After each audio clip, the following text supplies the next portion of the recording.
Hello, I hope you're all doing well and that you're getting a good start to the semester. Today, in this lecture, we're going to go over, right in the beginning, on basically looking at international entrepreneurship. Basically, what is it? And please do call up the slides as we go along. You'll see that I'm just kind of follow the slides there that are in your modules, which are, of course, are very useful because that's what you're really going to be covering in these lectures. Also, any kind of graded activities are really kind of based on the slides on these lectures. So having that in hand will really go well. So please do, whenever we have a video lecture, pull up the slides and kind of follow along. That's what I'm doing. I'm kind of talking to those slides, and so that'll really keep you right on track. Basically, international entrepreneurship. First let's take a quick look on what is an entrepreneur. A lot of different definitions, but it's easy to agree that an entrepreneur is an agent of change.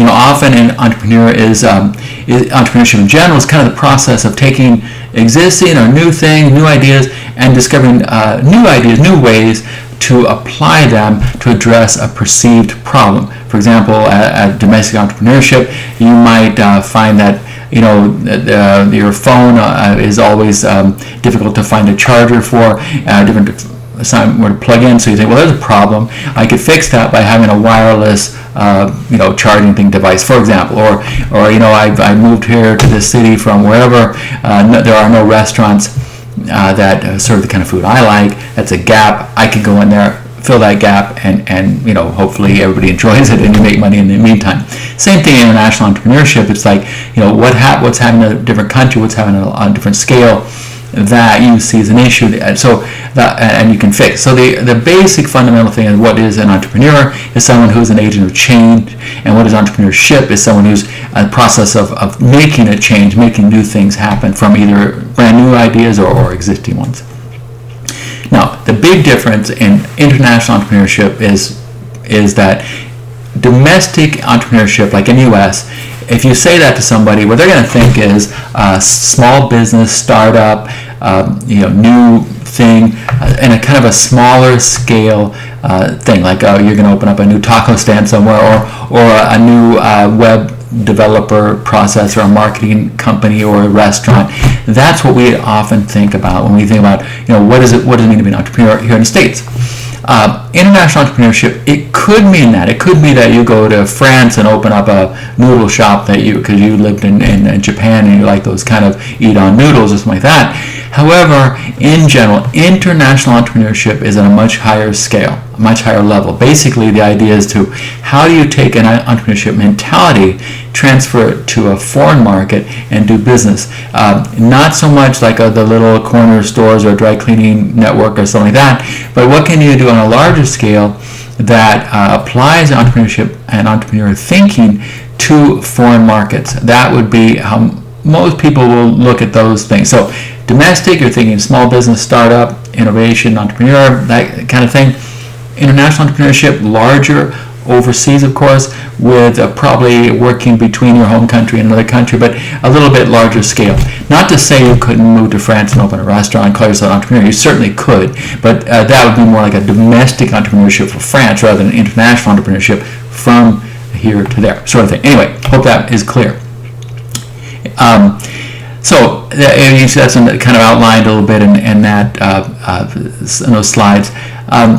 So basically, international entrepreneurship is just conducting business activities beyond your home borders, and it's closely linked with globalization. A lot of you have been involved in globalization if you've taken international business courses here, and how that's impacted the world, how the markets are becoming more similar, more closely related, how the internet's brought everybody together, that sort of thing, and how that's really sort of made a platform for doing business across borders.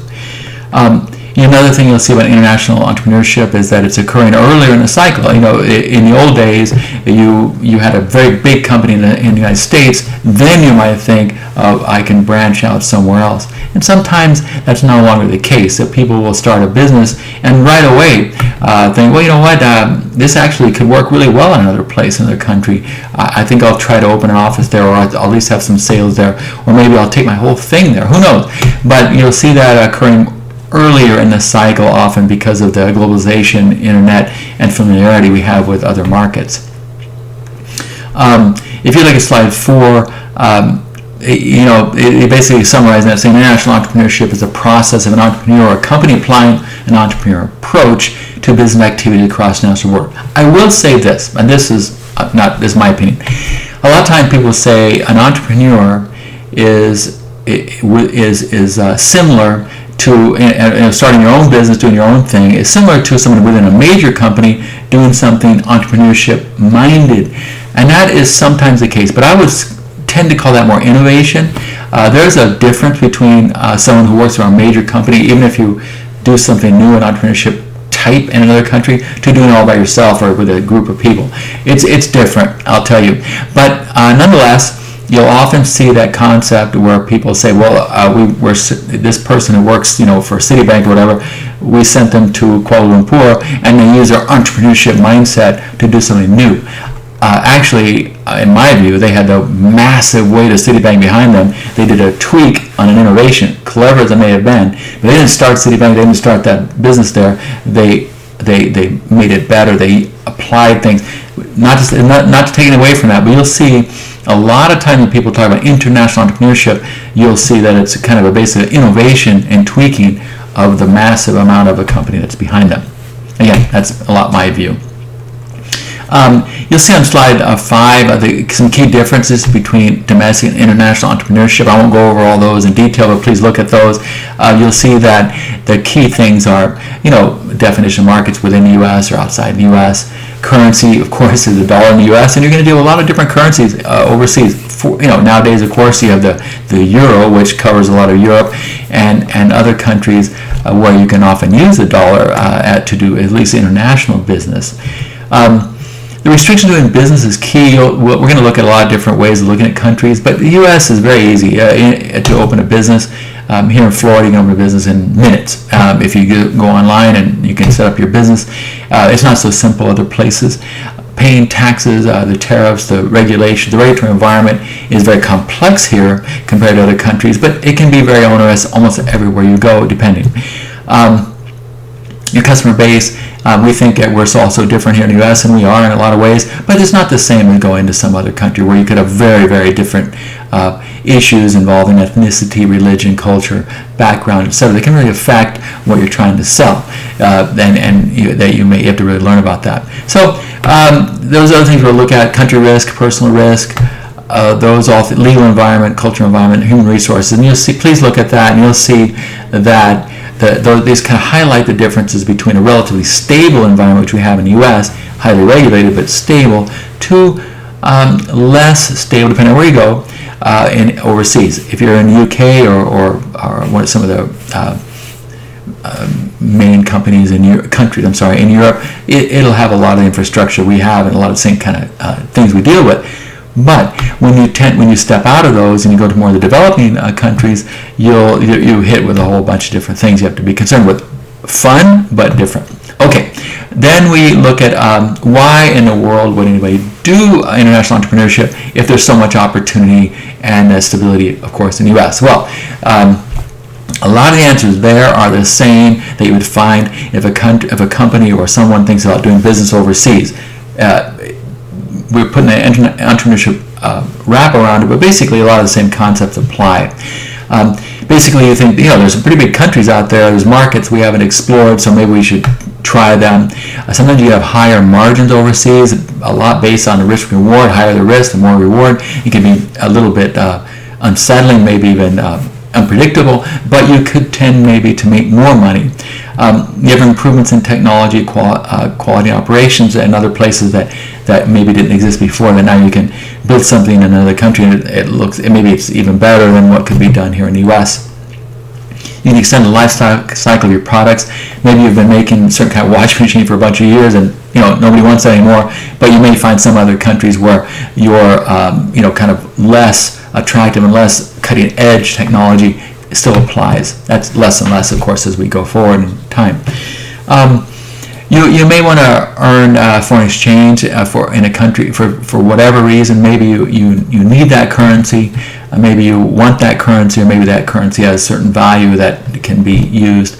You have excess capacity in your plant. For example, you may be making a certain type of polo shirt. You're kind of saturated, but you find, I've got 40% of my factory is not even busy. I can't keep them busy, but that same polo shirt sells really well in Southeast Asia. So why don't I use my capacity? I don't really change anything and just open up a new trade line to there, which is often the case. You think, I've got this capacity, why not use it? Lower production costs, as you well know. Why does everybody have something working in China? Why does everything you buy look at it, say, probably has a tag that says, made in China? It is much cheaper to make stuff there. So a lot of times, companies and entrepreneurs and stuff will say, as I look globally, I'm going to also look for where my cost of manufacturing, personnel costs, etc., are lower, and it could often be a main driver towards international entrepreneurship. It's just the fact that I get what I'm making, since I can lower my cost of production so much that widens my profit margins. Another thing I really want to say is that sometimes when you work overseas, you'll find some tremendous people, ideas, thoughts, practices, cultural difference, etc., that we can sometimes miss being in the U.S. We tend to think in the U.S. that, it is by far the most powerful, the most wealthy, and the most strong economically country in the world by a long shot. That doesn't mean that we have all the answers. In fact, you'll see some very clever, innovative things in other places, and sometimes an international entrepreneur, people doing international business, will be wise to take advantage of those, where they really see people who are quite clever and come up with things they can use to go to other countries and also even back in your home country. The other thing is sometimes, all economies cycle. They go up and down, they'll go up and down. Everything goes up, everything goes down. That's what the economic cycles are. And sometimes if you work in a variety of countries, you might tend to think I can kind of level out those fluctuations. That's not always the case, of course. Like, for example, if the U.S. has a downturn, then everybody else is going to have a downturn almost for sure. And if the U.S. has an upturn, depending on how the other countries react and what they're doing in the face, that can be pulled along too.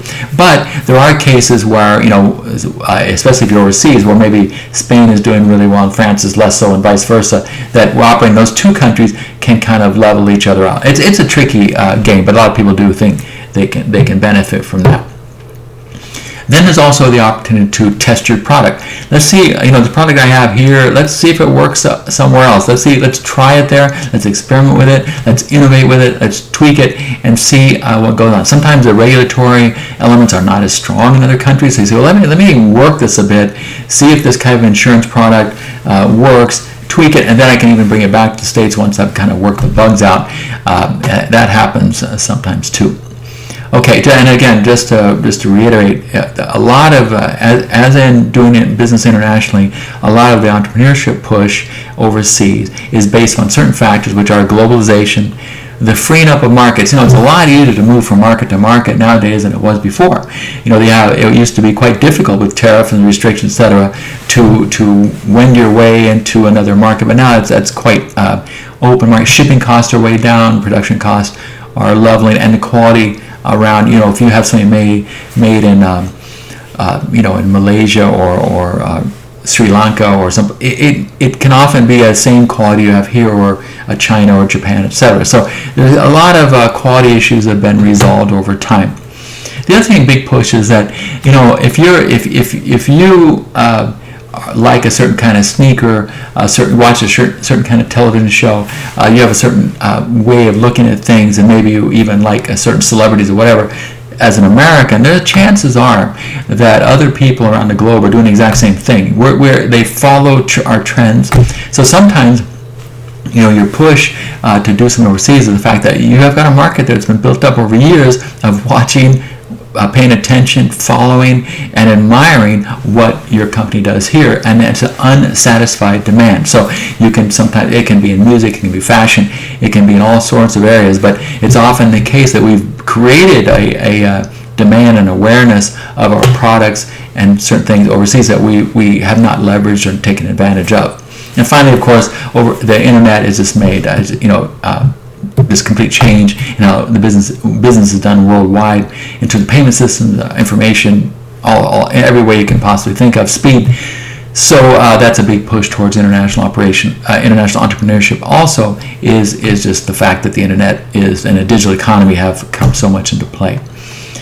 There are huge challenges to international entrepreneurship, which we'll develop a little bit more as we go through the course. I'm not going to go over all these things on this slide, on the last slide of the section, but basically, you're looking at just working overseas. You're all the cultural issues, the legal issues, the taxation, the management, the HR, languages, regulations, industries. There are a lot of difficulties to doing business overseas.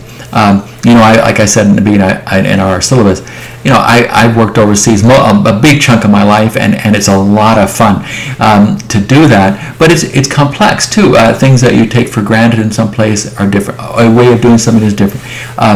How you deal with the government, how you deal with local authorities, how you deal with business practices, how your HR is set up, what you can and can't say when you're hiring people, all that sort of thing. Even things like maternity leave, vacations, all those sorts of things are way, way different. The political environment is so different in each country. And also the export and import of policies, promotions, and what they do. All those things come into play. They're really fun to work with. I've always enjoyed that a lot. But you have to realize that you have to be much more proactive, much more aware. You can't just go blindly in these countries and say, well, they do it. I can apply my American model to this, and it's going to work. It won't. Usually, you always have to have great legal advice, great local awareness, great local knowledge. Otherwise, you can step in there and lose a lot of money. Now, we will see later on that it's expensive to be an international entrepreneur. Here you can start up with $100 or something like that. That's not the case when you want to go overseas. So mistakes you make in terms of not addressing the challenges, not taking care of those things you need to do, can really come back to bite you. So as we see here, there are a lot of opportunities, a lot of reasons for it, but a lot of things you have to keep in mind, and we'll go over those as we go forward.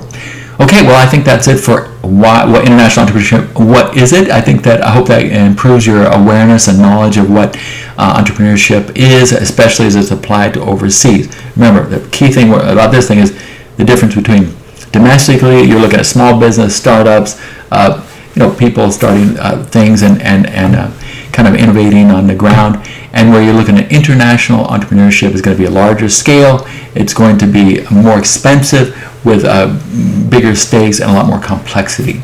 Okay? Thanks a lot. Talk to you soon.